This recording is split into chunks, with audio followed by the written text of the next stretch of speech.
मानवर ये दोहरा मानदंड क्यों? मैं इसीलिए मैं कहना चाहता हूँ जो औचित्य प्रश्न उठाया था मानवर क्या समाजवादी पार्टी का सदस्य होना, उठाया था उससे अलग बोल रहे का विधायक होना अपराध है? क्या मुसलमान होना अपराध है? क्या मुसलमान होना अपराध है? क्या इस कृत्य से ये नहीं देखिए आप जो विषय देखिए डॉक्टर वर्मा, जो आपने विषय लिया केवल उसी के ऊपर बोलिए। आपने जो विषय जिसके ऊपर आपने नोटिस दिया केवल एक दोस्त देने का काम इस पे आपने नोटिस दिया केवल उसी पर बोलिए। ये दोस्तानों से आप ऐसे किसी का नाम ऐसे किया था मैंने नहीं। आपको कोई एक मिनट, मंत्री जी बैठिए, मंत्री जी बैठिए, मंत्री जी बैठिए, मंत्री जी एक मिनट मेरी बात तो सुन लीजिए। अरे बात तो सुनिए, अरे आप सुनिए तो सही। अरे आप बैठिए ना, मेरे को बताने दीजिए गलत सही आप क्यों बता रहे हैं, ये मुझे बताने दीजिए ना। घटना जो महाराजगंज की है आप सबके संज्ञान में आया होगा। धर्मात्मा निषाद ने भी आत्महत्या किया था और आत्महत्या करने से पहले बाकायदा सोशल मीडिया पर एक माननीय मंत्री जी, उनके विधायक बेटे और दूसरे बेटे और एक अपने दोस्त के खिलाफ आरोप लगाया था कि इनके द्वारा मेरे ऊपर फर्जी मुकदमा दर्ज कराया गया, जिसमें माननीय मंत्री संजय निषाद जी, उनके बेटे और एक कार्यकर्ता का नाम था। मानवर मेरा आशय ये नहीं है कि उस पर कार्रवाई हो जाती, उसमें माननीय मंत्री जी के परिवार के किसी सदस्य का नाम तहरीर में दर्ज नहीं किया गया, जबकि पीड़ित परिवार के द्वारा तहरीर में बाकायदा आरोप। चलिए अब आप पूरा डिटेल बस आ गया है। मेरा आशय कतई नहीं है कि किसी के खिलाफ कोई कार्रवाई हो। मेरा आशय है कि पुलिस का ये दोहरा मानदंड क्यों कि एक के खिलाफ जहां पर पीड़ित परिवार ने कोई शिकायत भी नहीं करी, कोई मुकदमा भी नहीं दर्ज कराया, फिर भी समाजवादी पार्टी के विधायक को जेल में निरुद्ध करने का काम किया। वहीं पर हम सबको पता है कि इस सदन के एक बहुत वरिष्ठ सदस्य माननीय आजम खान साहब, जो 9 बार कोर्ट में मामला है, आराध्य जनता ने उनको 9 बार विधायक बना करके इस सदन में भेजने का काम किया था। एक बार लोकसभा के सदस्य, एक बार राज्यसभा के सदस्य, और उन्होंने इतने नेक काम किए थे।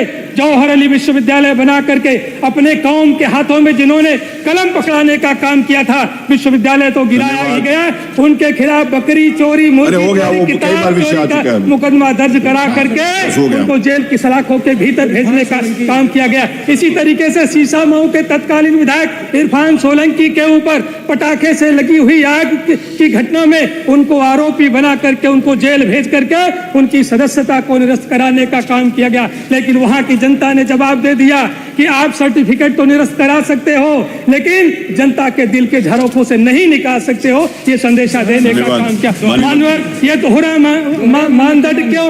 मैं इसीलिए मैं कहना चाहता हूँ जो औचित्य प्रश्न उठाया था मानवर क्या समाजवादी पार्टी का सदस्य होना, उठाया था उससे अलग बोल रहे का विधायक होना अपराध है? क्या मुसलमान होना अपराध है? क्या मुसलमान होना अपराध है? क्या इस कृत्य से ये नहीं देखिए आप जो विषय देखिए डॉक्टर वर्मा, जो आपने विषय लिया केवल उसी के ऊपर बोलिए। आपने जो विषय जिसके ऊपर आपने नोटिस दिया केवल एक दोस्त देने का काम, इस पे आपने नोटिस दिया केवल उसी पर बोलिए। ये दोस्तानों से आप ऐसे किसी का नाम ऐसे किया था मैंने नहीं। आपको कोई एक मिनट, मंत्री जी बैठिए, मंत्री जी बैठिए, मंत्री जी बैठिए, मंत्री जी एक मिनट मेरी बात तो सुन लीजिए। अरे बात तो सुनिए, अरे आप सुनिए तो सही। अरे आप बैठिए ना, मेरे को बताने दीजिए गलत सही आप क्यों बता रहे हैं, ये मुझे बताने दीजिए ना, ये बात मुझे बताने दीजिए। आप रुकिए,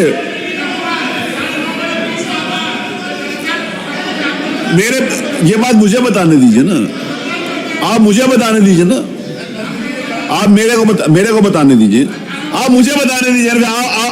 आपने सीधा उत्तर नहीं देना, आपको सीधा उत्तर देना बनता नहीं है। मंत्री जी अब आप बैठ जाओ प्लीज, अब आप बैठिए, मुझे बताने दीजिए, आप बैठिए। नहीं मेरी बात सुनिए, नहीं मेरा निवेदन, कमाल अख्तर साहब मेरी बात सुनिए। इशू ये है कि आप कुछ भी देकर कुछ भी बोल देंगे, ये आपको छूट नहीं है। किसी भी माननीय सदस्य के ऊपर किसी भी प्रकार का आरोप जब तक आप उसको प्रमाणित करके मेरे को नहीं दे सकते, तब तक उसका नाम नहीं ले सकते। नहीं नाम जो भी लिया इन्होंने नाम लिया है, नाम इन्होंने नाम लिया है, नाम इन्होंने नाम लिया, वो कह रहे नाम लिया है। वो कह रहे नाम लिया, आप कह रहे नहीं लिया। बोलने वाला कह रहा है कि मैंने लिया है और आप कह रहे हो कि नहीं लिया। किसी भी सदस्य का नाम यहाँ पर वो जो है उसको कार्रवाई से निकाल दिया जाए, क्योंकि किसी भी सदस्य के ऊपर कोई भी आरोप हो तो पहले उसका प्रमाण मेरे को देंगे, और जिस समय माननीय अध्यक्ष जो भी स्पीड है वो अगर उस बात को कहेंगे तब उसको लिया जाएगा, क्योंकि उनका नाम आपने अनावश्यक लिया है, उसको कार्रवाई से निकाल दिया जाए। बाकी जो विषय है उसके ऊपर माननीय मंत्री जी को जवाब देना चाहिए। मैंने निकलवा दिया उसको।